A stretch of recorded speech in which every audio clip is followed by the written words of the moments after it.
আপনাদের বাচ্চাদেরকে একা একা রাস্তা দিয়ে চলাফেরা করতে দিবেন না। এই ভাইটা দেখে দেখেন মুখটা কেমন জানি করলো। আর তখন মেয়েরা তার সামনে দিকে গেল, আর ভাইটা পিছনে পিছনে গেল। আর তখন মেয়েরা খেলাধুলা করছিল, এই ভাইটা বড় বড় মেয়ের দিকে তখন তাকিয়ে রইল। আর তাদের স্কুল ছুটি হচ্ছে আসছে, সে তাকিয়ে তাকিয়ে দেখছে কোথায় যাচ্ছে। আর তখন দৌড়ে যাচ্ছিল, আর ছেলে ডাকলো, আর তখন বলল না। আর তখন একটা মিল্কেনি চকলেট বের করে দিল। আর তখন এই ছোট মেয়েটা তার কাছে গেল, চকলেট নিল, হাতটা ধরে ফেললো। আর তার বোনটা বলল বোন কোথায়। আর তখন বোনটা খুঁজছিল তার বোনকে, আর দেখতে পেলো এই ভাইটা তার বোনের হাত ধরেছে আর টানটানি করছে। তখন সে এসে রাগ করে ধাক্কা মেরে তার বোনকে নিয়ে গেল। আর তখন ছাড়া দৌড়ে এক পর্যায়ে তারা এক বাসার ভেতরায় চলে গেল। আর বাসা থেকে সকালবেলা যখন এই বড় বোনটা স্কুলে আসবে, তখন এই ছোট বোন ঘুমিয়েছিল। আর তখন বড় বোনটা স্কুলে চলে আসলো।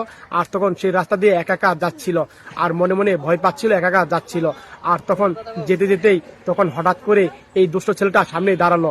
আর তখন মেয়েটাকে ধরে নিয়ে গেল, আর মেয়েকে টানটানি করে মেয়েটাকে এক পর্যায়ে কুলে করে নিয়ে চলে গেল।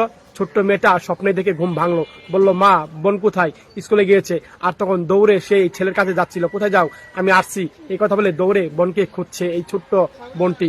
আর তখন খুঁজে না পাচ্ছে, তখন খুঁজছে, দেখতে পেল এই মাতাল ছেলেটা এদিকে মদ খেয়ে খেয়ে আসছে। আর তখন এই জায়গায় বসলো। ছোট্ট মেয়েটা দেখতে পেল মাতাল ছেলের কাছে তার বোনের হিজাবটা।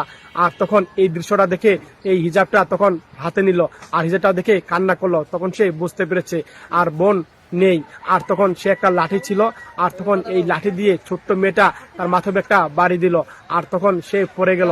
এই ভিডিওটা দেখে যদি আপনারা শিক্ষা গ্রহণ করতে পারেন, মন থেকে শেয়ার করে সবাইকে দেখা।